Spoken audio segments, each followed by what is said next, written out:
तो हम लोगों ने लास्ट जो करी थी वो आपने रियल मैट्रिक्स के ऊपर करी थी। रियल मैट्रिक्स के हमने 3 तरह की टाइप्स पढ़ी थी कि उसमें एक थी हमारे पास सिमेट्रिक, दूसरी थी स्क्यू सिमेट्रिक और लास्ट थी आपके पास ऑर्थो। ठीक है, अब वो थी रियल मैट्रिक्स के ऊपर बात कर रहे थे हम लोग। अब आते हैं हमारी कॉम्प्लेक्स एंट्रीज की, कॉम्प्लेक्स मैट्रिक्स की किस तरह से हम लोग उसे क्लासिफिकेशन करते हैं। तो सबसे पहले होती है क्लासिफिकेशन एज हर्मिशियन मैट्रिक्स। तो हर्मिशियन मैट्रिक्स का क्या काम होता है, जैसे आपने सिमेट्रिक में पढ़ा था वैसे ही चलता है, बस सिमेट्रिक था जो ट्रांसपोज पे काम करता था। हर्मिशियन जो होता है मैंने पहले ही बताया था कि वो आपके ट्रांजुगेट पे काम करता है। तो जैसे सिमेट्रिक का था ए ट्रांसपोज करके वापस से ए आ जाए तो इट विल बी सिमेट्रिक। इसमें क्या होएगा, ए ट्रांजुगेट करने के बाद वापस से आपको वही मैट्रिक्स मिल जाए ए, तो वो होती है आपके पास हर्मिशियन। तो ये एक नेसेसरी और सफिशिएंट कंडीशन है कि आपको बतानी है कि हर्मिशियन है या नहीं मैट्रिक्स कोई।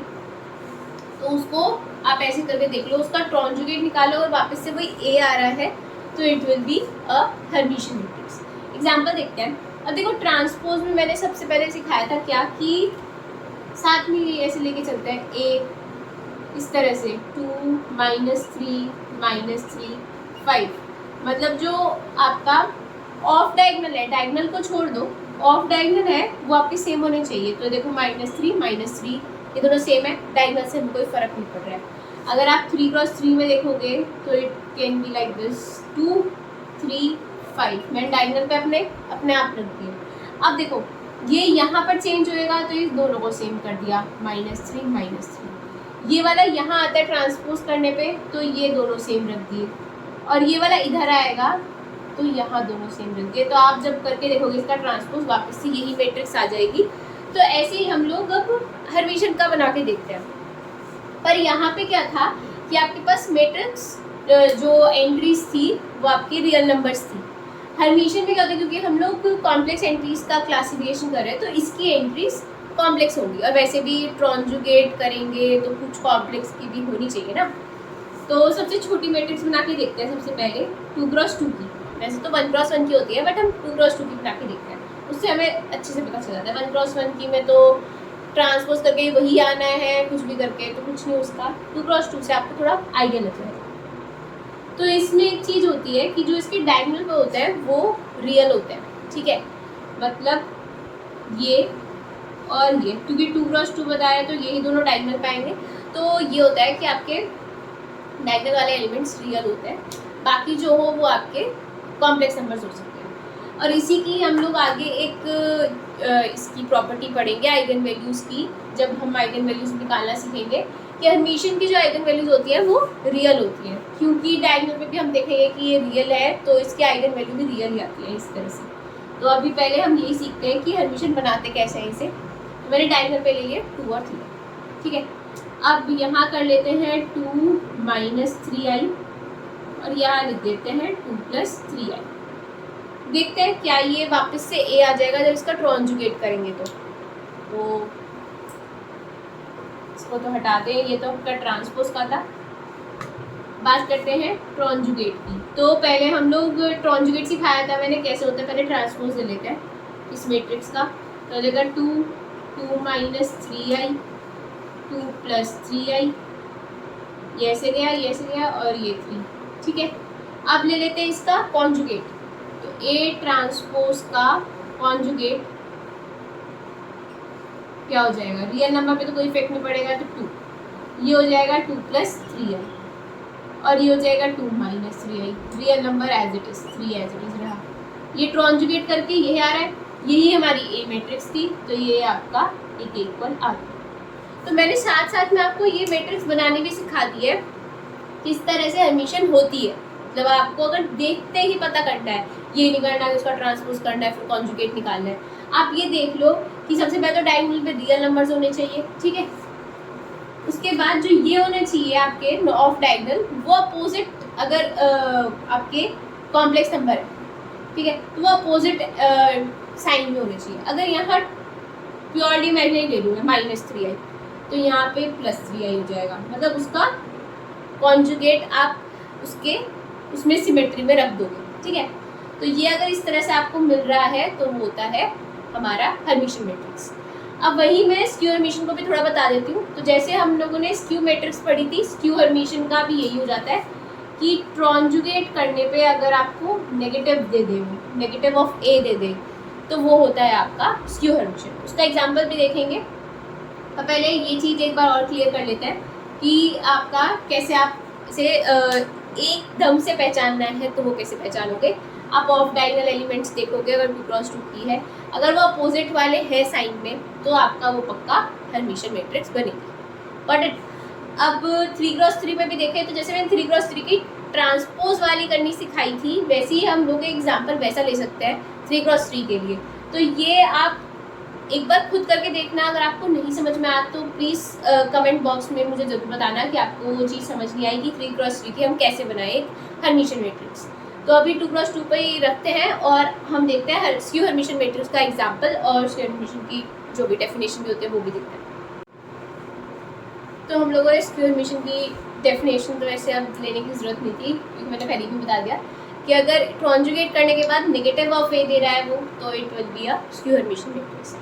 बात करते हैं एग्जाम्पल। तो इसमें क्या होता है, हमारा जो डायगोनल पे होता है ना, वो या तो आपका 0 होना चाहिए या प्योरली इमेजिनरी होनी चाहिए। यही चीज़ मैंने आपको स्क्यू सिमेट्रिक मैट्रिक्स में जैसे मैंने बताया था कि आइगन वैल्यूज़ आपकी आइगन वैल्यूज़ कह रही हूँ मैं, आपके डायगोनल्स पे 0 होनी चाहिए।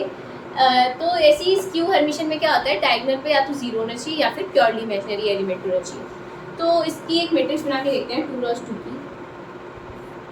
0 0 ले लेते हैं डायगोनल पे, यहाँ लेते हैं 2 -3i और यहाँ रख देते हैं -2 -3i। देखते हैं कि ये आपके पास एक स्क्यू हर्मिशन मैट्रिक्स बनेगी नहीं बनेगी। ए ये हो गया, और ए ट्रांसपोज कर देते हैं पहले, तो आ जाएगा आपके पास 0 तो -3i -2 -3i और 0। ठीक है, अब इसका कॉन्जुगेट ले लेते हैं, तो ये हो गया 0। अब ये क्या आएगी, -2 + 3i है ना, और ये हो जाएगा 2 + 3i और ये हो जाएगा 0। अब देखते हैं ए माइनस ऑफ ए बना रहा है नहीं बना रहा है। तो अगर मैं माइनस कॉमन ले लूँ तो आ जाएगा 0 0 पे तो कोई फर्क ही नहीं पड़ रहा है। ये हो जाएगा 2 - 3i, ये हो जाएगा -2 -3i। ठीक है, और ये हो जाएगा 0। देख लो अब क्या ये ए बन रहा है वापस से, मतलब माइनस ऑफ माइनस बाहर निकाल के ये चीज़ तो पूरी ए बन रही है ना, तो ये आ गया आपकी -a के इक्वल। तो किस तरह से किया आप देखते हैं।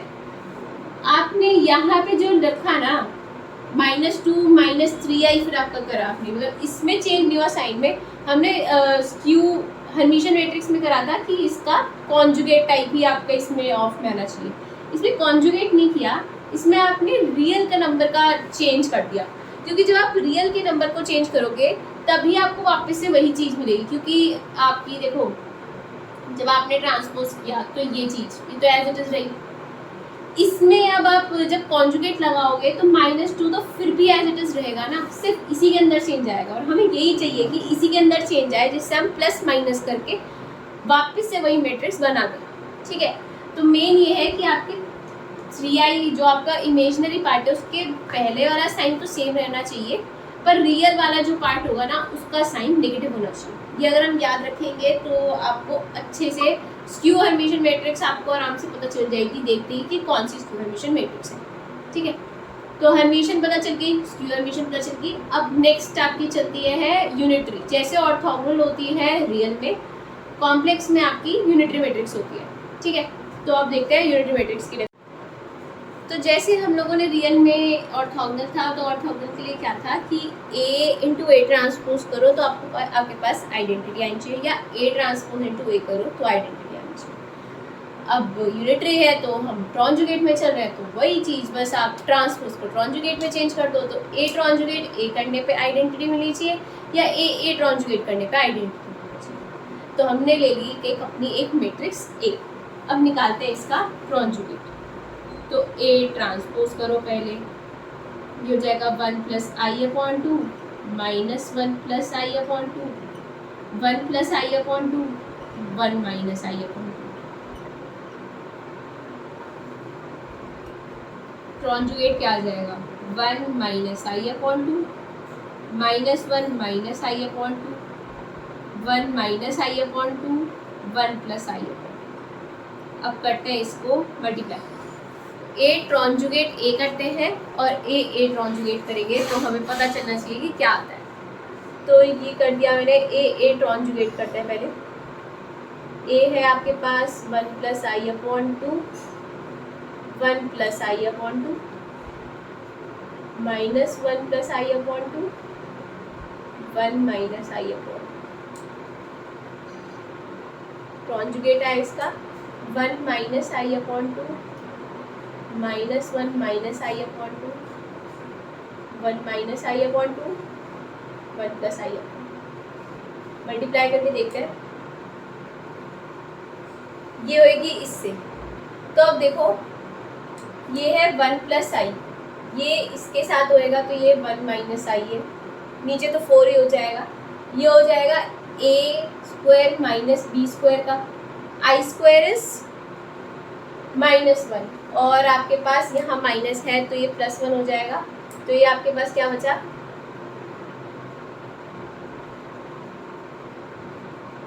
1/2 हो जाएगा ये, ठीक है। 2 हुआ और 4 तो नीचे था तो 1/2। अब इसकी करेंगे इसके साथ, तो -1 प्लस आई की होएगी -1 माइनस आई से, तो ये हो जाएगा 1, एक हो जाएगा आपके पास आई, एक हो जाएगा माइनस आई, तो कैंसिल हो गया। ये हो जाएगा आपके पास माइनस आई स्क्वायर, जो कि फिर से 2 आएगा, 2/4 तो 1/2, 1/2 प्लस 1/2 1 आ जाएगा, ठीक है। अभी हम एक करके और दिखा देते हैं, आपको पता चल जाएगा कि ये 1 आ रही है तो ये 0 आएगी। अब करते हैं इसकी इससे मल्टीप्लाई, तो एक है आपके पास 1 प्लस आई और एक है 1 माइनस आई, ये तो हमें पता चल गया कि ये 1/2 आएगा, करके देखा था अभी। अब ये होएगा इसके साथ, तो इसकी देखते हैं, -1 प्लस आई इंटू -1 माइनस आई, तो ये हो गया 1, फिर आएगा आपके पास ये हो जाएगा आई, ये हो जाएगा माइनस आई और ये हो जाएगा माइनस आई स्क्वायर, नहीं गड़बड़ कर दी कुछ, -1 प्लस आई की होनी चाहिए 1 प्लस आई के साथ, तो ये -1 और ये हो जाएगा प्लस आई स्क्वायर, ठीक है। तो आपके पास आएगा ये -2, -2/4 विल बी -1/2, ये 1/2 था और साथ में -1/2, 0 आ गया, ठीक है। अब आप चाहे इसकी इसके साथ करके देखोगे तो आपके पास 0 मिलेगा, इसकी इसके साथ करोगे तो 1 मिलेगा, करके देखोगे तो ये आपके पास आ गया आइडेंटिटी, ये आ गया 0 0 1, ये बन गया आइडेंटिटी मैट्रिक्स। अब आप ट्रॉन्जुगेट इनटू ए करोगे तो भी आपके पास आइडेंटिटी मैट्रिक्स आ जाएगी। तो अगर ये कंडीशन आपकी फुलफिल हो जाए तो आप कहोगे कि ये मैट्रिक्स जो है वो आपकी यूनिटरी मैट्रिक्स होगी। तो हमने पढ़ी आज स्क्यू हर्मिशियन, हर्मिशियन और यूनिटरी।